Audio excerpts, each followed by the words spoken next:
Welcome to the Cognitive Crucible, produced by the Information Professionals Association.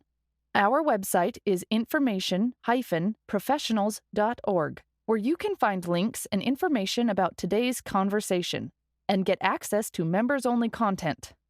Join John Bicknell and explore all aspects of our generational challenge, cognitive security. My guest today on the Cognitive Crucible is Brigadier General Pat Ryder, who is the Director of Public Affairs in the Office of the Secretary of the Air Force. In addition to advising the Secretary, Chief of Staff of the Air Force, and the Chief of Space Operations on public affairs matters, he is responsible for developing and executing global communication processes to build understanding and support for the Air Force and the Space Force. General Ryder, welcome to the Cognitive Crucible. Thank you very much, Sean. I appreciate it. Could you describe for our audience, please, your role within the Office of the Secretary of the Air Force? Sure. As you mentioned, I'm the Director of Air Force Public Affairs, and with that job comes the unique responsibility of, on one hand, overseeing the Air Force Public Affairs career field to ensure that we're organizing, training, equipping Air Force Public Affairs forces in support of the Air Force, the Space Force, and the broader DoD. But then there's also what I would consider more of an operational role, which is actually doing the public affairs function in support of the Secretary of the Air Force and the other senior leaders throughout the Department of the Air Force. Fantastic. All right, could we jump into a discussion about information and how the Air Force and Space Force are addressing the information problem? So what is your perspective on great power competition and operations in the information environment? That's a great question. So, it's kind of interesting when you stop and think about the fact that over the last 20 years, we as a military have become probably more sophisticated and more attuned to the challenges that exist when conducting operations in the information environment. So realms like social media, the 24/7 news cycle, global news cycle. But what I would say is that as we sort of wind down those operations in South Asia and the Middle East, the scale and the scope of the challenges that we face with near-peer competitors like China and Russia, it's altogether another proposition. And in my view, something we really haven't seen since the Cold War, and probably in a lot of ways more daunting. So, and there's many recent examples that you could point to, but things like disinformation or cyber campaigns by either state or non-state actors, they can have strategic effects that can diminish or in some cases neutralize U.S. strategic advantages or capabilities or even vital national resources. And so I think that understanding that operating environment makes what we do today, it's always been important, but it makes it even more important to ensure, at least from a public affairs standpoint, that we're able to provide timely, accurate information to both domestic and international audiences about the U.S. military, and in my case, of course, the Air Force and the Space Force. Maybe we can rewind a little bit, and would love to get your perspective on how public affairs has evolved over, I don't know, maybe like the last 30 years, or certainly during the time that you've been on active duty.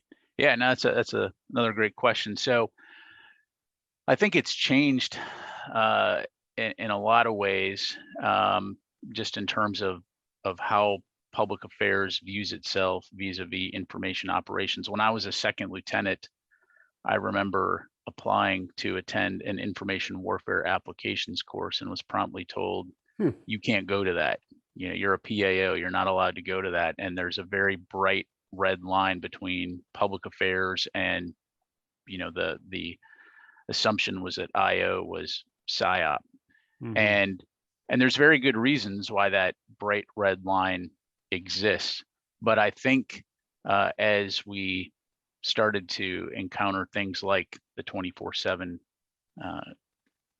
news media environment and social media and the internet, and just the speed at which information can now flow globally, both accurate and inaccurate information, there's a greater appreciation now of the effects that can be achieved or the operational objectives that can be enabled by ensuring that public affairs at a minimum is part of the planning cycle, the discussions about what are the operational requirements, and how can we best use the capabilities we have to support them, and in some cases deconflict with other information related components.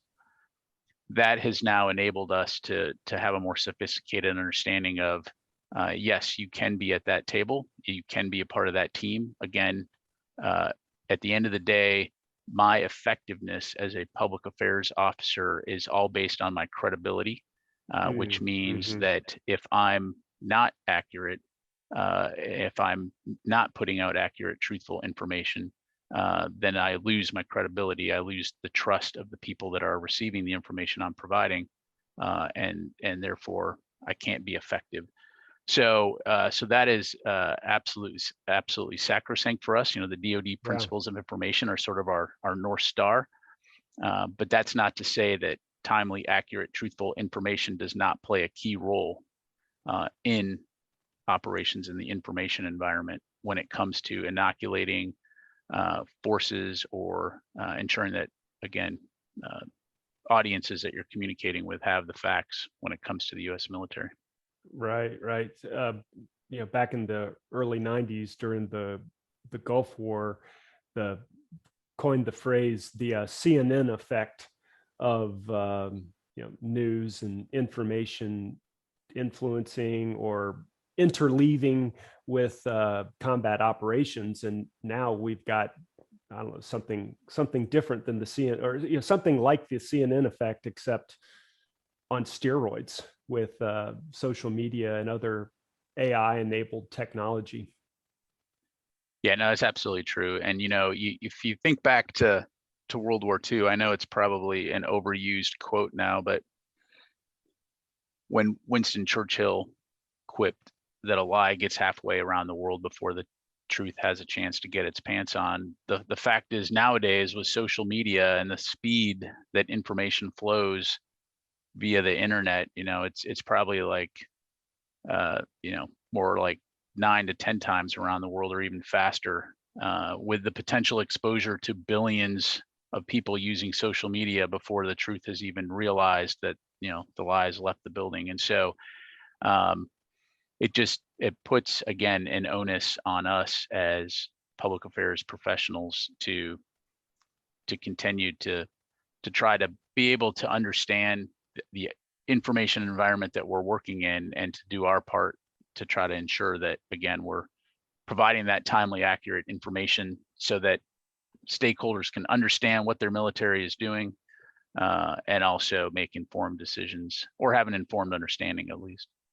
Yeah, there's several ways of describing public affairs, or at least in this layman's vocabulary. But do you make any meaningful distinctions between public affairs, media relations, and strategic communications and propaganda? Are all of those things kind of like bedfellows, or are there ways of sifting that out a little bit more? From my perspective, while terms like media relations or strategic communication or propaganda, you know, it's important to understand that words have meaning. A lot of times when you get into the discussion of information operations, public affairs, information warfare, it does come down to semantics. That said, there are doctrinal definitions that we abide by. I would say up front that, for example, I would not consider what we do propaganda. In fact, in the DoD principles of information, it makes very clear that there is no place for propaganda in public affairs operations. Really, what I would say is public affairs does 4 things. We define it by 4 core competencies. Number 1 is we provide trusted counsel to leaders, right, when it comes to the communication environment. The second thing that we do is enhance the morale and readiness of our airmen and our guardians, or those who are serving in the military. And what I mean by that is by providing forces with accurate information and an understanding of why they're doing what they're doing, or important personnel information, or how what they're doing affects their families. It enhances readiness in the sense that they are, informed troops are more effective troops. It also allows us to inoculate them against disinformation. And so you think back to World War II, things like Stars and Stripes, commanders' calls, websites, things like that. The other thing we do in terms of core competencies is foster public trust and support. And so in an all volunteer military that's dependent on the sons and daughters of our nation to join, but also in a representative democracy where the taxpayer has a right to understand what their tax dollars are getting when it comes to national security. So again, the programs that we do foster public trust and support.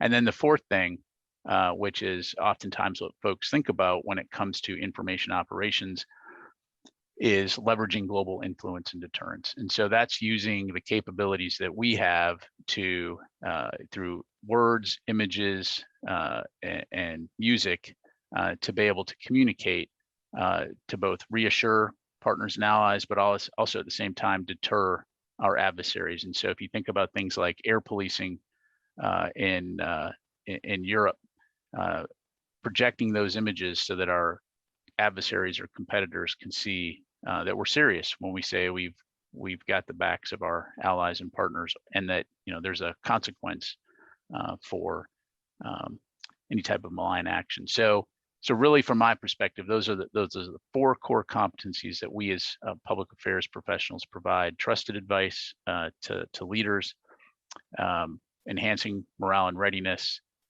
fostering public trust and support, and leveraging global influence and deterrence. Oh, very good. I was unaware of those tenets, but that makes a lot of sense. Could I just ask a quick follow up on the propaganda piece? Would it be fair to say that propaganda just has no place under Title 10 authorities, which is DoD, right? And so United States propaganda resides in other agencies other than the Department of Defense.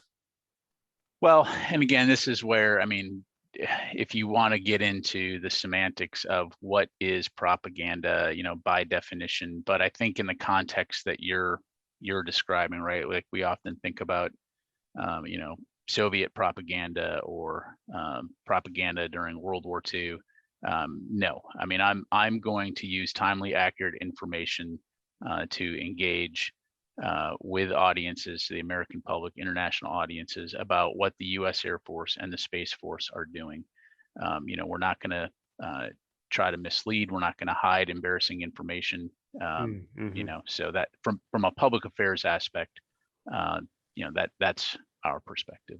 Let me pick up on that just a little bit more and ask you, how do you think public affairs integrates into the other information related capabilities that we have, such as MISO and PSYOP and other capabilities?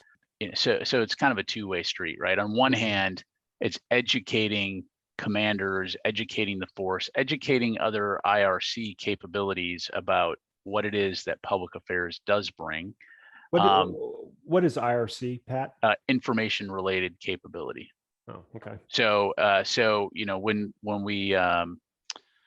we talk about information operations within at least within the Air Force, we define it as the integrated employment of information related capabilities, and so that's what I'm getting at. So part of the challenge, so on one hand, is explaining to folks why this is important, right?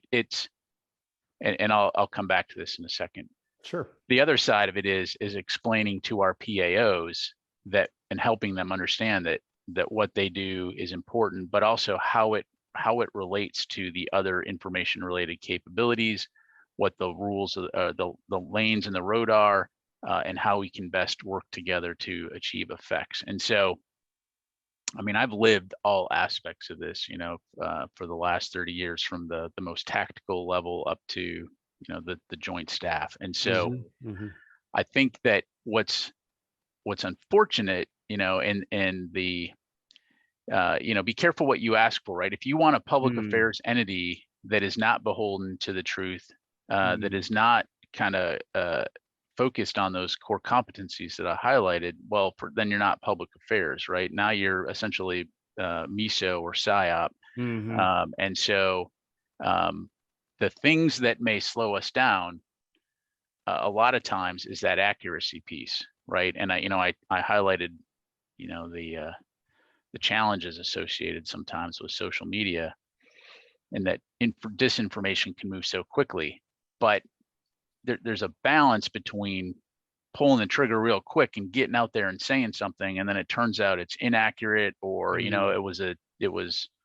you were actually getting sucked into some type of disinformation campaign, and you responded too quickly, and now your credibility is affected. And now once your credibility is lost, it's very hard to regain that credibility as a spokesperson or as someone who is whose job it is to provide that information. And so this is a balance, right? And so and then the other missing piece a lot of times is making sure that public affairs is part of that planning process. And that's been probably culturally, I've seen it getting better and better and better.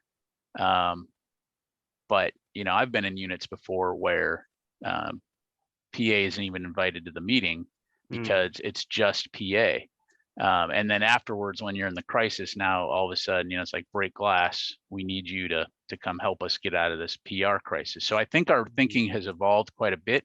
When I was at CENTCOM, I mean, we were very much a part of the planning in support of operations so that we could identify what opportunities or risks existed and help advise commanders on what's realistic and what's not. And so I would actually, again, kind of turn it around. Oddly enough, I would say that public affairs, other than perhaps MISO, is probably the most mature capability of the information related capabilities, because we've had what used to be called the information office, then the public relations office, now PA, in the services since at least the 20s. And the first SecDef, Secretary Forstall, established OSD public affairs and started codifying the service PA relationships. Created the Defense Information School back in the 60s to try to align and have a coherent approach when it comes to public affairs. So, in that sense, sometimes, we can be the voice of reason in the room going, hey, yeah, you can go out and put this information out there, but here's the consequences of doing that. And so, it's interesting that would be the perspective. Last thing I'll say on that is just one anecdote. When I was a major at OSD Public Affairs, we had the Secretary of Defense, the Assistant Secretary of Defense for Public Affairs at the time had come from Wall Street or Madison Avenue, and Tory Clark. And so, the idea that she was going to come in and she was going to bring a fresh new approach to how we did public affairs going into Operation Iraqi Freedom. And she did. I mean, she had some amazing ideas. The whole embed program was under her watch. But one of her deputies asked the question, hey, what's the difference between public affairs and strategic communication? And her response was about $10,000. Right. In other words, if I'm giving you strategic communication, wow, that's what I want. I don't want public affairs. That's old. Well, I would submit to you that, a significant percentage of what we call strategic communication is just good old fashioned public affairs. Okay, fair enough. I'd like to go on to a different topic. So one of the themes that have come up over and over again is operating effectively in the information environment necessitates partnerships and collaborations. So what are the agencies external to the Air Force and Space Force that you find yourself communicating with and partnering with the most? And also, are there any agencies that you are not currently engaged with, or that you would like to have deeper relationships with going forward?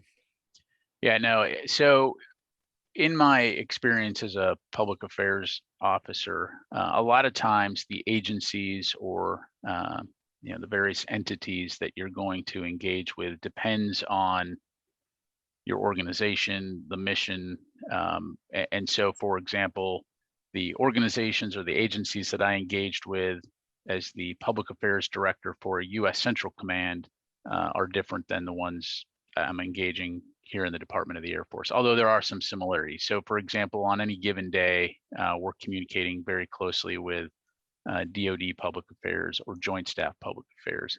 We also maintain a very productive and robust relationship with our legislative affairs liaisons, who are frequently engaging with the Hill, for obvious reasons, to ensure that we're keeping that important stakeholder informed.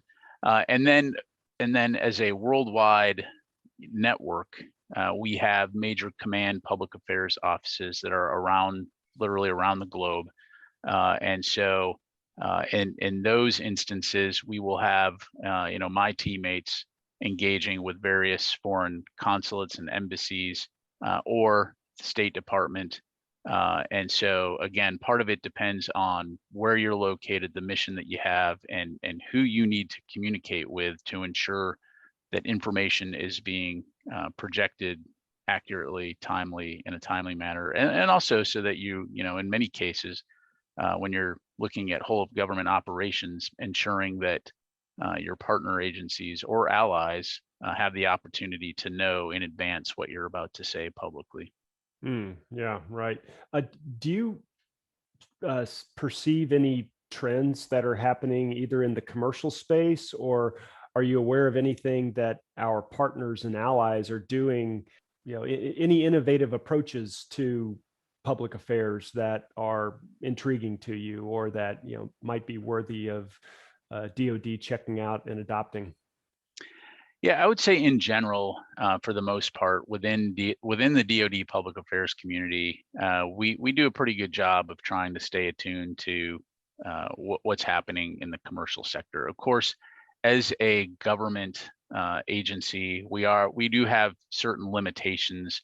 Not the least of which are resources to be able to fund certain capabilities, for example. But overall, broadly speaking, I think we do a pretty good job. That said, areas that we're constantly looking at include things like media or social media analysis tools, right? How can we stay attuned to what's happening in that space in a way that's both cost effective, but also effective in support of our operations?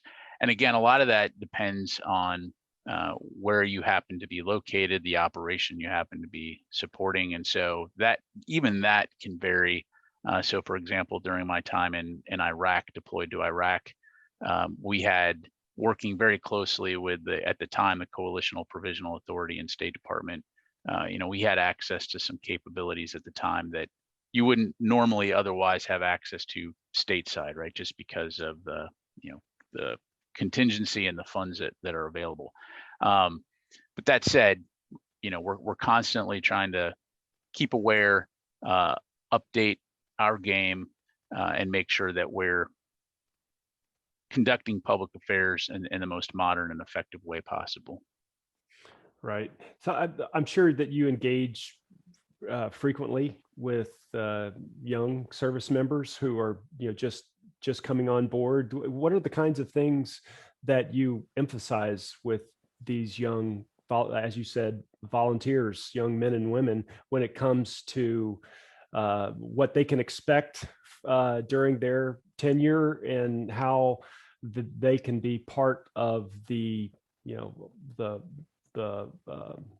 group effort to dominate the information environment?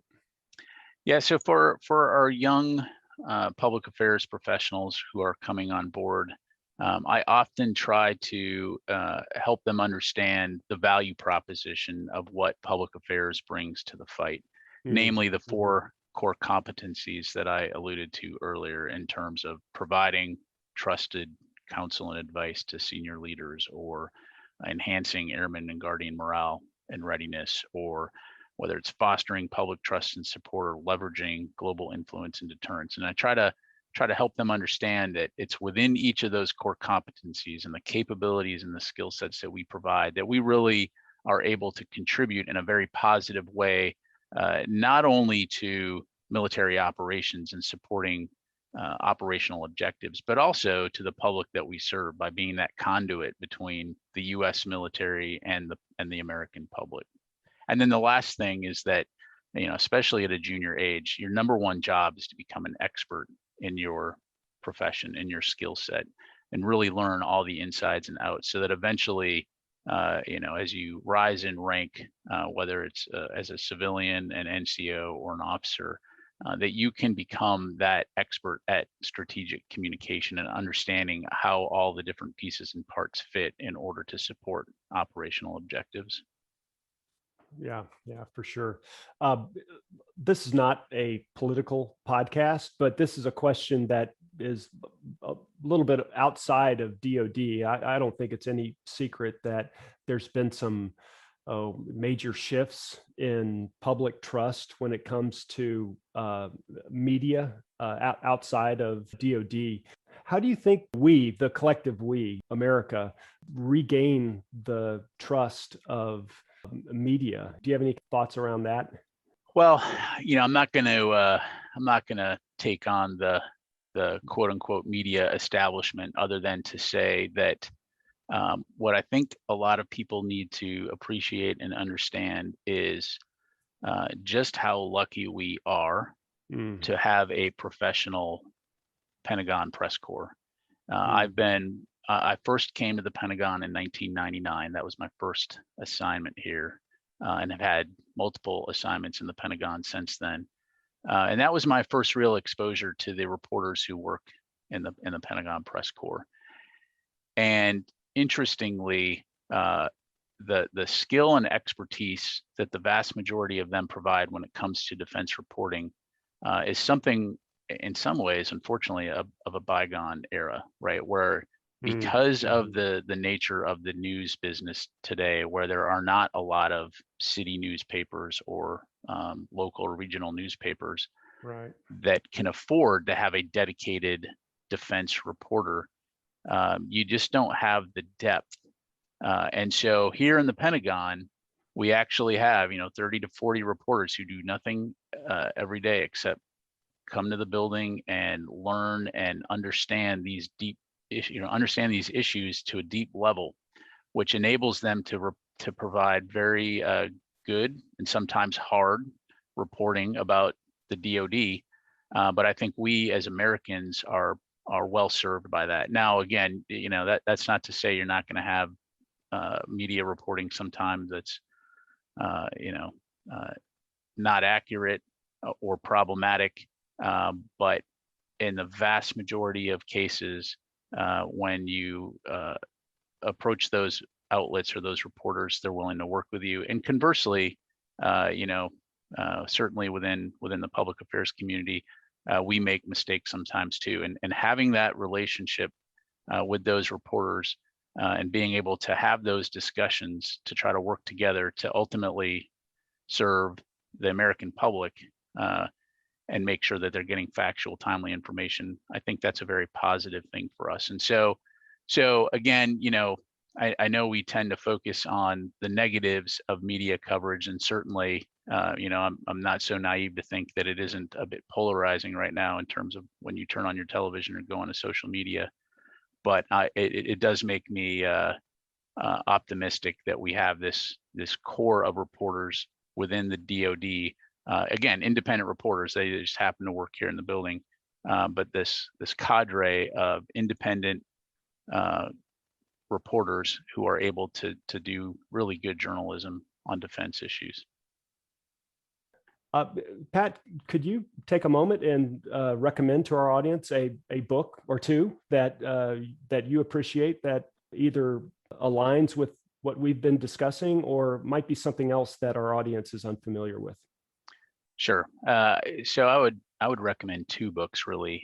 The first would be Like War by P.W. Singer, which I think takes a really interesting look at the challenges associated today with social media and the weaponization of social media, which again gets at the challenges of confronting and dealing with disinformation, which has, of course, significant implications for us as public affairs professionals. The second book that I would recommend is The Kill Chain by Christian Brose, which I think really provides an interesting and stark look at the challenges that we face as in the great power competition space, particularly with countries like China. And so as an airman, as we consider the kind of Air Force and the kind of Space Force that we're going to need to be able to confront these challenges, I found it extremely insightful.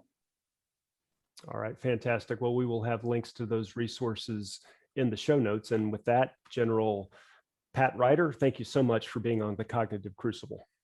Thanks very much, John. I appreciate it. The Cognitive Crucible is the only podcast dedicated to increasing interdisciplinary collaboration between information operations practitioners, scholars, and policymakers.